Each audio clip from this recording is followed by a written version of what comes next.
Good morning and welcome to Gulfstream today on this beautiful Friday morning. We're kicking off holiday festivities, holiday weekend racing. We've got fast track, firm turf course.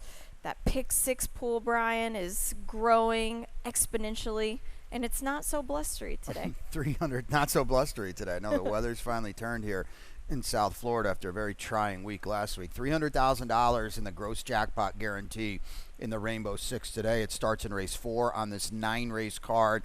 The pool will be comfortably higher than that. They've been really, really sending it in. And then, of course, provided now it doesn't get hit tomorrow, and I'm certainly not going to give out a ticket that's going to hit this thing today. I think it does feel like a card that we can keep under control.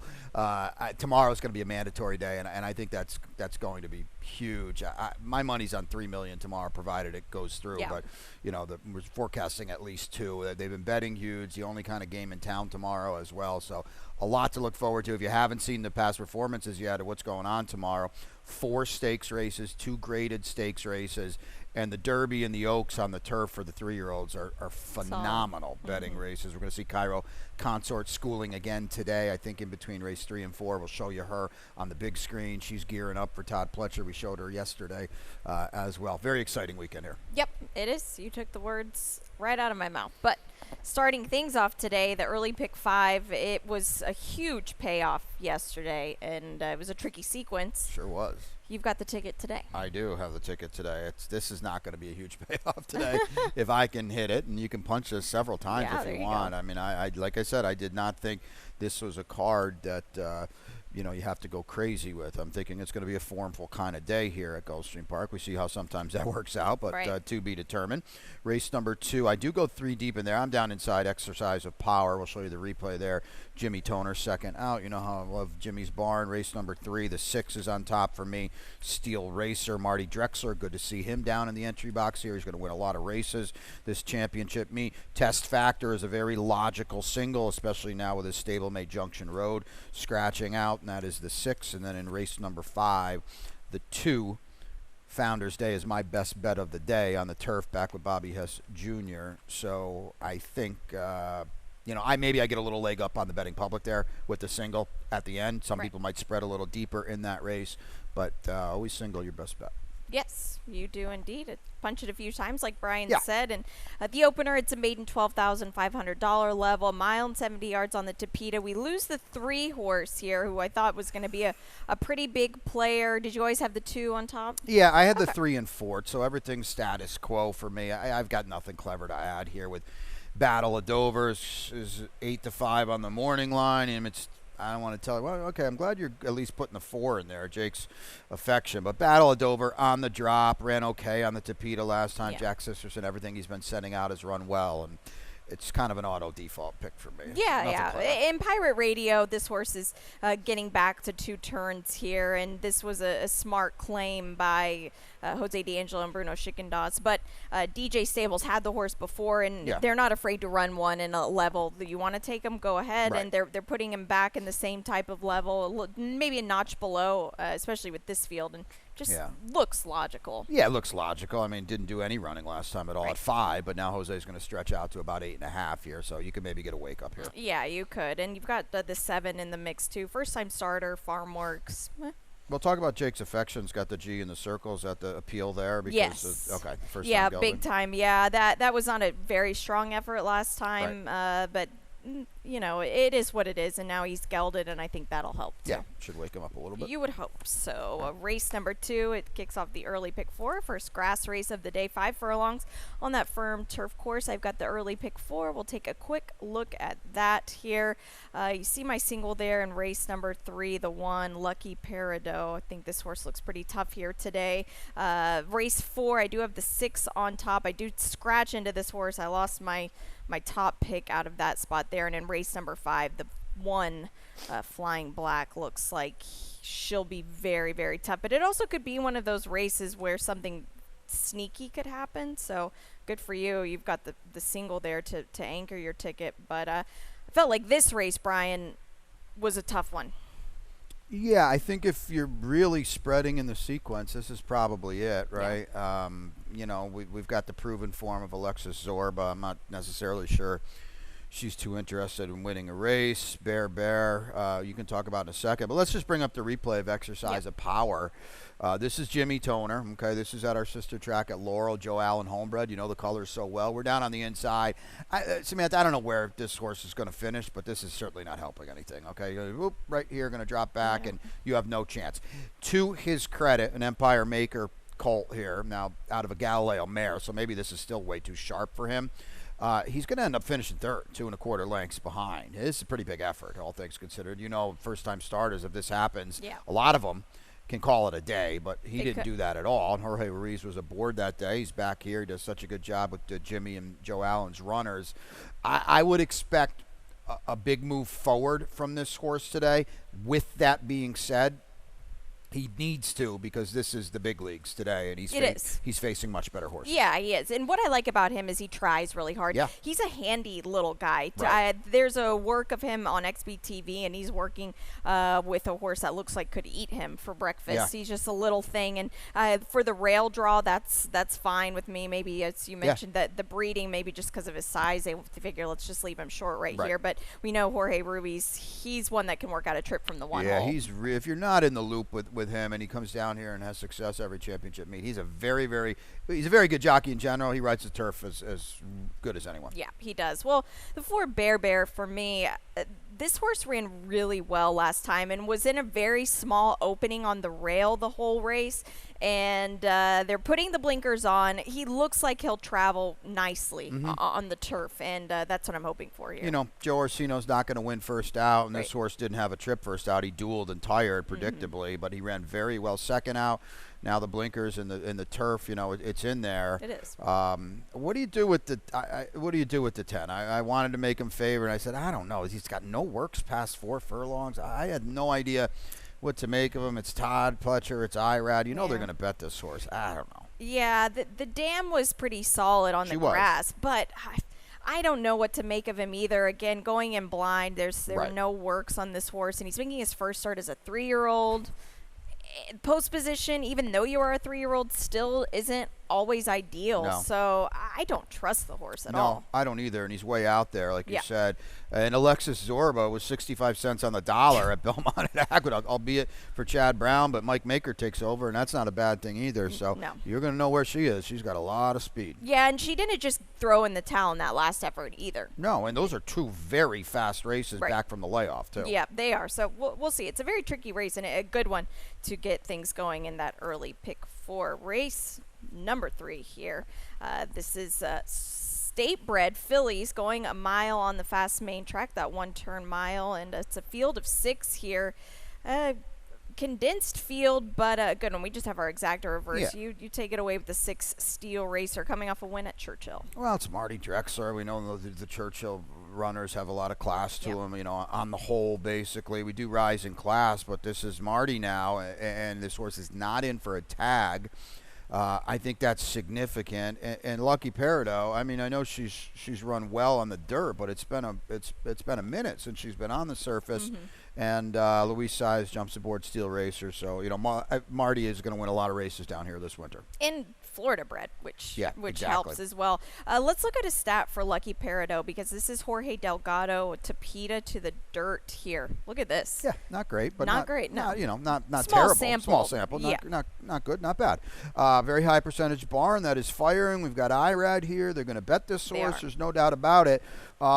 Twofold. I mean, hasn't been showing a lot of speed on the Tapeta. You better hurry on this fast main track at a snappy 1-turn mile as well. And I just think the horse will be a little overbet.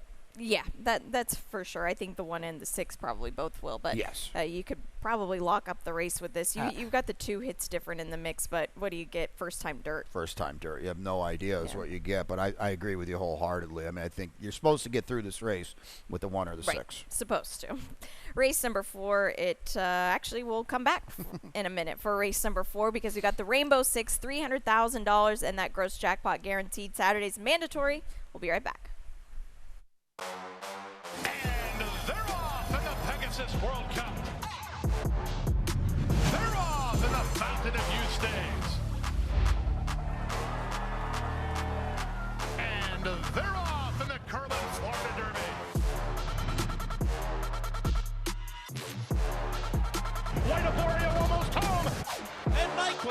is still unbeaten. Orb and John Velasquez have won the Florida Derby. Barbaro wins. And there you have it. Northern Dancer will be the winner of the Florida Derby.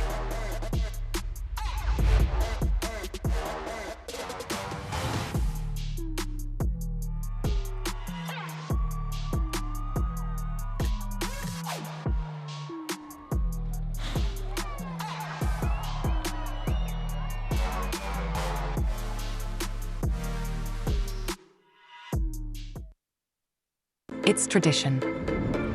Every year, the stars gather for a spectacle. Stars of the racing world collide What a sport! What a horse! to cement their legacy in their quest for greatness. Bear witness as we raise the stakes and shatter the status quo. Watch as the brightest stars in fashion take the stage, and we forge unforgettable memories. Be part of this storied heritage. Revel in performances from the superstars of entertainment, and the unexpected awaits you at every turn. Join us in this unrivaling celebration, where champions ascend and legends are created. This is the Pegasus World Cup, where stars align. Welcome back to Gulfstream today. Brian Nato and Samantha Perry with you, kicking off the holiday weekend this Friday afternoon. And we've got a mandatory Rainbow Six tomorrow. But for today, that gross jackpot guarantee it's a big one, Brian. Yeah, it's $300,000. The pool will be comfortably higher than that. I'm not going to threaten to sweep this thing. I'm going to threaten to maybe hopefully hit it 3 or 4 times. Just $8 for me. A very tight early on, back-to-back singles. You can see it there. Race number 6. Top pick is the 3 Bletchley Girl on the quick turnaround and class drop. The race number 7, another single for me.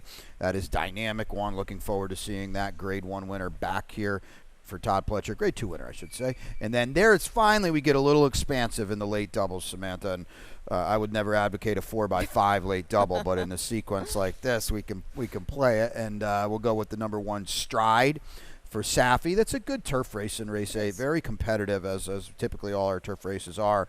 And then in race number 9, this is my long shot. And hey, kudos to you for getting a long shot home yesterday. I feel like I'm doing the same kind of thing with Cardio Princess, who could turn out to be a little bit of an average shot. Yeah, today was tricky for those. Yes, for sure. It is a wide open late double. So that's, I would assume, a lot of Rainbow players will kind of take the approach I do here, a little bit tight early on, and then try to blow things up late.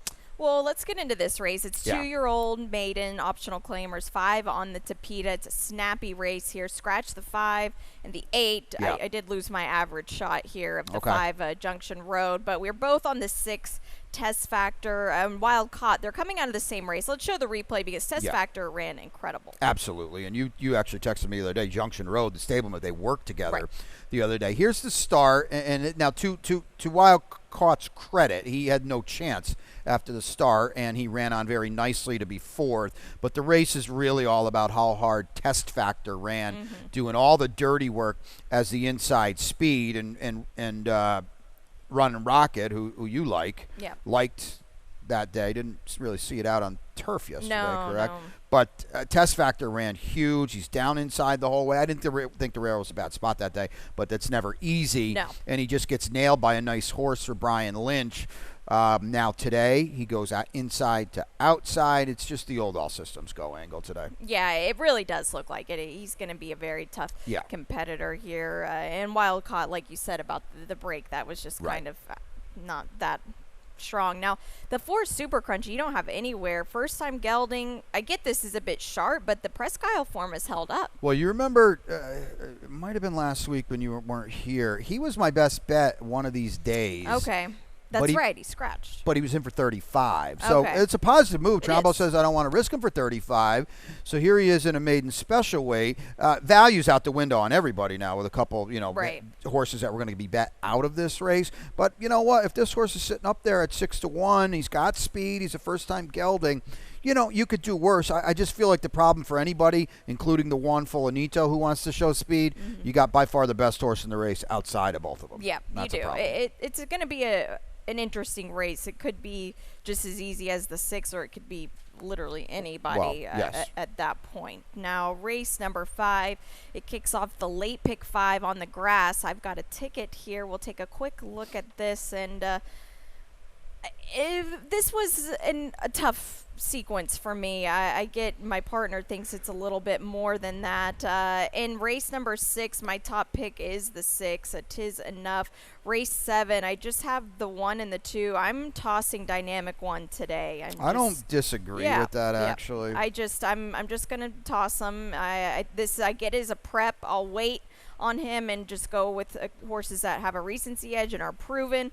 Race 8, the 8, this is my best bet. It's low-hanging fruit, but this horse is getting a big trainer upgrade and just looks like he'll be very tough. And in race number 9, I do have the 10 on top, Dream Trap. I always had this horse on top, but underneath I kind of had to rework a little bit due to the scratch. But a $36 play for me. And this 5th race, Brian, I felt like I had a tough time with it. You had a pretty strong opinion, so I'll let you take it away with the 2 Founders Day. Well, some of these horses, and I think the Flying Black, your top pick is one of them. We're not sure about their form, and Founders Day, you look at the turf race, it's just facing tons better, especially at Kentucky Downs, especially at Santa Anita, our sister track. He's back with Bobby Hess Jr., and he has on 12:16, that workout just jumps off the page, too.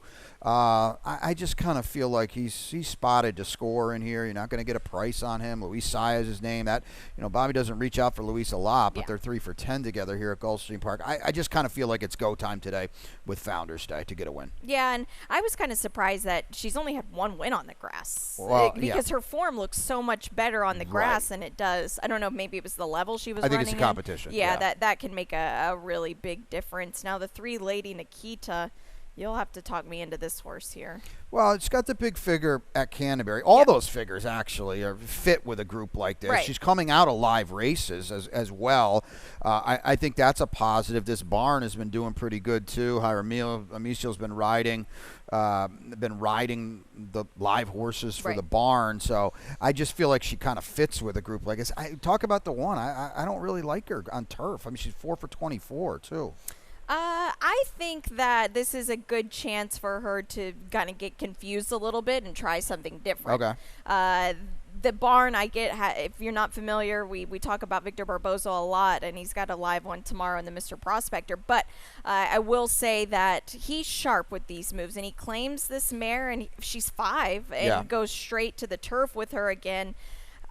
She hasn't been on it in quite some time, and then, hey, let's reach out for Irad. Well, I get all that. Yeah, no. I mean, she's 3 for 4 in the exact on turf, so it's fine. I mean, a long time between wins as well. But, this is a potent, like Samantha said, if you're not familiar with this barn, prolific barn up to 35%. Your old buddy, Long Range Toddy's live tomorrow. I didn't know what to make of him. Well, I'm not sure either, but I think so. He's coming up for 2 wins. Sure he is. Let's show the replay. You've found the trouble of Sal's Dream Girl. That's the 4 for Danny Gargan here. Going to be down on the inside here, Sal's Dream Girl, the 7 here, and she checked badly entering the. Oh, this is the first turn. Excuse me. Okay, so watch this. I mean, first of all, it's tough to make up this kind of ground anyway. She's going to check substantially and for quite a few strides. She was already checking already, and it's going to get a little worse here. It's just not. There it is right here. She's got to take back. You can see all the kickback. She doesn't like it one bit. She's in between in a bad spot there. Then she's got to go widest on the far turn. She was pretty much one-paced from there. This is kind of a better effort than it looks. New York bred allowance races, open claimers at Gulfstream Park. So you get some good groups up there in New York, especially towards the end of the year when they're throwing everybody in on the turf. I would expect her to make a dent in here, some kind of dent. Yeah, she's one to me, too. She's better when she's forward. You look back whenever Luis Saez has ridden her, at least at Gulfstream earlier in the year. When she's forward, she's got a much better chance, and unfortunately it was just kind of the luck of how that race set up last time. It was going a mile and an eighth. But those are tough horses she was facing. Look at Silver Skillet. That horse was pretty nice. Yeah. So I think that there are things that could go her way if she's more forward. But Luis Saez is in aboard. Junior Alvarado is back again. And I think he can read a form. He can see that she'll be better forward. So we'll see. No doubt. Tough. Could be, again, it's one of these things. You look at both of our tickets, very different tickets. I have a strong opinion here. She doesn't, so I get a little bit of leg up. Conversely, late in the sequence where I'm going 5x4 or whatever, you have stronger opinions. Yes, I do. 1x3, which is a double. You could play that double. Race number 6, it's a late pick 4. Brian will show the ticket of that. 1 mile and 70 yards, a claiming $16,000. Non-winners of 3. Lifetime fillies and mares 3 and up here. It's a clean race of 7. We're not so much all over the place. Talk about Bletchley Girl here on the class drop. That's the big deal, right? Because 2 back behind Boston Princess, it was so good. She breaks in the parking lot. And she was a good second that day. Okay, she gets thrown into the Wolves a little bit. I mean, that's a good group last time, right? And she didn't disgrace herself. She beat a few horses that day. Now Matt Siami, who we've seen do some good things down here. It was second in a stakes race earlier in the Sunshine Meet, I should say. Right back, strike while the old iron's hot in here. Hey, Jose Ortiz, you want to ride? Absolutely, I do. And I just feel like I like quick turnarounds. You do, I know. do. I think it's a confident move by the barn, and she's in for 16. She was in for 12.5, 2 back. The race is here. You say it too. The race is in front of you. I'm right back with her. Yeah, I don't think that that's a bad thing. I think that actually with her, with these kind of lower level horses, bringing them back quicker is not that big of a problem. And the Tapeta, I feel like just in general kind of takes a little less out of them. I think that's a good point, especially the 2-turn races. Now the 6 'Tis Enough. The race that she's coming out of, Flying Black, you see earlier, that horse I like a lot. Now she finished behind Flying Black and she fled the scene, and I'm pretty anti she fled the scene at this point now. But Paco Lopez sticks aboard. Wow, hats off to him, a 4-bagger yesterday, just kicking butt and taking names. Beach Ready beat her last time. Yeah, Beach Ready did. Yeah, 2 for 34. Ugh, yeah, that's a problem. It is a potential problem. This could be a very wide open race here. I think so. Yeah, none of these horses have to win. No, they do not. But somebody will. Race number 7, we've got the return of Dynamic One, 1-turn mile, allowance optional claimers 3 and up here. It's a field of 7. The 7 Boca Boy is out. Dynamic One, I can tell by your tone, it's not a overly confident pick on top. We talked the other day. I didn't want to pick this horse at all. No. There's no chance. He's prepping, hopefully, in the connections for the Pegasus World Cup. Could have run next week, take the road less traveled. 1 turn. He wants nothing to do with 1 turn. Okay, we can bring the work up too. But then you look at the race, and it's just set up for him on a tee. They are going to fly early. Yeah. It's going to be contested. Watch him gallop out now. He is on the inside. Watch him gallop out. He's got the ears pricked here already. Yeah. And you can talk more about this than I can, but to me, and me, the novice here, this was a very purposeful work. Watch him. We're not done with this work yet. Keep going, right? Yeah, this is just a typical Todd Pletcher fashion. Poor Hazon. I picked her at one point. Oh, yeah. Yeah, maiden winner. Or not maiden horse, maiden claimer, I think. But, yeah, this was just a very easy work for him. There's not really much going on outside of that. And what I do like is they brought him here to work, and then they took him back to Palm Beach Downs, so give him another just go over the track. I was at Churchill for that Derby that year, and it was I remember watching him train and whatnot, and he's a cool horse, but I think I get what you're saying, that the race is kind of just going to set up for him, but he has such an elongated closing kick that I don't know how much room he'll have to really let it fly. Yeah, I print out 8 deep in my PPs, and 7 of his last 8 races were mile and 1/8 or longer, let alone none at 1 turn. So I get all of it. He's a Grade 2 winner. He's got class, and all of these other horses to the inside. Black Belt's good, and Peter's done a good job. They all want to be close and involved early. They're going to be setting a pretty torrid clip out there. Yeah, they will. But sometimes with these mile distances, conversely to that, they can kind of jump off the bridle a little bit. And I just went with Black Belt because it is a recency edge. And I think that if they stretch out any further, Dynamic One would beat either of my top 2 picks. Dynamic One would beat anybody, I think, that we'll see as of late. But I just like this horse is a true 1-turn mile horse. You can see what I'm doing. I mean, Cook Creek doesn't want anything to do with a 1-turn mile either. No. I'm just thinking there's going to be a meltdown, and they're going to pass him. Yeah. It will indeed. Race number 8, getting into the late daily double, a mile on the grass. Rails are at 24 feet, same setting as yesterday. Allowance optional claimers 3 and upward here. It's a field of 10. It's a good field as well. You've got the 1 on top. I don't have the 1 anywhere. Stride. 1 for 1 on the GP grass. Yeah, ground saving post. The 2 favorites are wide. They're fine. Born a Gambler and Sonic Speed. They're no great shakes. We get a horse that's been here. It's Safi. It's Edgar. We're down inside. You mentioned, obviously, we redid this turf course, but it's, I said this the other day. We didn't reinvent the wheel here, okay? Right. He's very similar, and he's got to win. And I think, too, the other thing, too, he could get first run on both of the 8 and the 9. Right. And he's going to be better priced, too. Yeah, he will. They're going to just absolutely hammer the 8 Born a Gambler. And like I said, this is my best bet, but it's just low-hanging fruit. But I think you just have to take sometimes what's in front of you.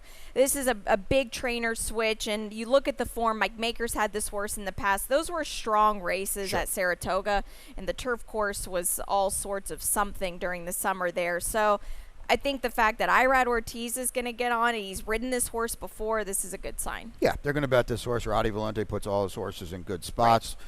Likes to win races. Victor 30%. With newcomers, you see it right there. Those races play.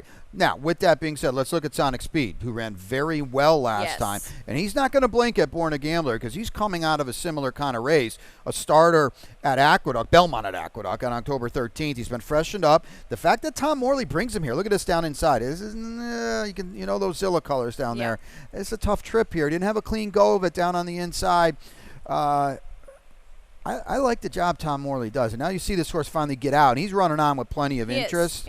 We're going to see what we get today. I think it's interesting this horse is here today. Yeah, it is. You've got Leo Monte in the mix, too.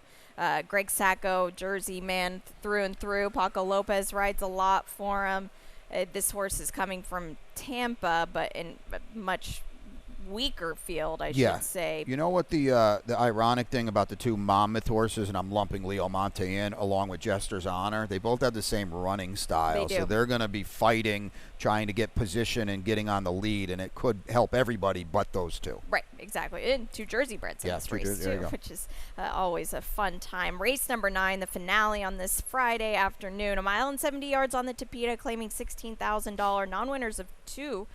We do scratch the 6 Night Saber. That was a big scratch. I didn't. Did you have that one on top? Or? Third. Okay, I did too. So there we go. The 9 on top for you, Cardio Princess. Let's watch the replay because I did pick her last time. Yeah, this is my long shot. I don't know where she's finishing, but okay, this is not helping. That is for sure. When we're going 5.5. She's down on the inside. You can argue she might have been done already, but that's not going to help. She's certainly, this is when the race is really starting to get going, and she's got to check out of it from a bad spot today. Drops in class, stretches out to Samantha, and she's got true sprint speed. Edgard reads her racing form darn well. I would like to think / hope they'll be aggressive with her and just try to wire this field. Yeah, and this is a big drop. And the second off the Woodbine effort is just so prolific. We saw yesterday with Nova Soul, too. Just ran so much better having a start already. I get it. That was a drop in class. But so is this. It just kind of takes them sometimes to get a race. And that 5.5 is a big wake-up call from the 6.5 at Woodbine. No, there's no doubt about it. The problem with certainly my pick and yours as well, all the value now that we were trying to get out of this race with the 5-2 out is really going to hurt us. Yeah, I thought Dream Trap was just a filly that could improve second time off on the Tapeta. You saw Brian's double in my late pick 5 ticket, or Brian's pick 6 ticket, pardon me. It's just this race could go so many different directions, and I think you have to confer as well with Paco Lopez and Laura Cesaris. You have to consider anything Paco's riding now. 1 for 12 with 7 underneath finishes. I don't know how good the Mo Touring race was. I know she's a drop on paper. She might be half of the 6-1 right now too. That would be an underlay to me. But regardless of how good the race was, it was probably better than what she's facing here. Yeah, it definitely was. That's 9 of them for you today. But a little recap in what's happening around Gulfstream Park as we get into the holiday weekend. Beat the Expert is back for Brian tomorrow. I haven't had a fair go of it yet. You've been having to carry the weight here. Yeah, I had an okay Saturday, 2 Saturdays ago. Yeah, you did. So I'm Beat the Expert tomorrow. $500 on the line if you're here at Gulfstream Park. $500. Why wouldn't you be here tomorrow for a phenomenal day of racing? $50 if you sign up online. Just pick more winners than me. It's not going to be easy tomorrow. No. Those stakes races, especially the turf races, are very strong. Very strong. And tomorrow also, it's the mandatory Rainbow Six. It's such a solid sequence that we've got here. It's going to be, I agree with my partner, over $3 million, I think so. I mean, provided it doesn't get hit today, I think the gross jackpot guarantee tomorrow would be in the $500,000 range. Yeah. Listen, all eyes are on Gulfstream Park over the winter anyway, but there's not a lot else going on around the country tomorrow. Nope. They're going to fire, and it is not an easy sequence. And all stakes late pick 4 tomorrow, right. too. That's going to be a fun one to fire. Excited to see your ticket for that. And tomorrow, the Grade 3 Mr. Prospector, we've got the reigning champ, Sibelius. Brian and I are front in line. Yeah, buddy. The Sibelius fan club here. We talked to Jerry yesterday, and here he is last year. Yeah, he's so game. And then Jerry brought him over to Dubai to upset the Golden Shaheen. What a job he's done. He gets some class relief tomorrow. We'll see. I think he's well drawn out there, too. And, boy, he's a cool horse, and Jerry's done a phenomenal job with him. And he is class through and through. He is. We're hoping he's on the right track now. Just got thrown into the wolves after the Dubai effort, and that can take a lot out of a horse. And he ran his eyeballs out that day to Beetle, reigning champ Switzerland at the Golden Shaheen. So I think that this horse is rounding out. He's been working well. It'll be exciting to see what he brings to the table tomorrow, and a really good edition of the Grade 3 Mr. Prospector. And then also a new acquisition to the Savvy Joseph barn, who's looking for 5 wins in a row in the Grade 3 Sugar Swirl. Yeah, Intrepid Daydream's been holding court at our sister track up in Maryland, but this is her winning. I was actually here that day, or there that day, excuse me. Looked cold. It was cold, but she is cool. She's won 4 in a row.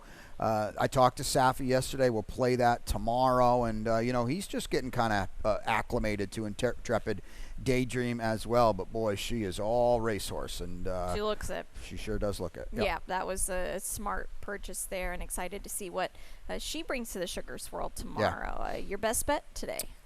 Best bet today. I got to search for it.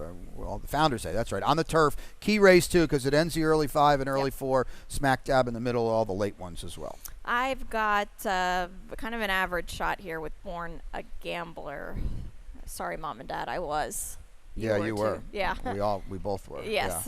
Long shot. Mine scratched. Brian, you're on the duties today. Yeah, I'm in the finale, and, of course, we're not going to get it now with Cardio Princess with the morning line favorite out, but I think she's dangerous on a potential theft mission. Yeah, there you go. It's great to have you with us here, whether you're live on track or you're watching us worldwide. We're happy to be here kicking off the holiday weekend.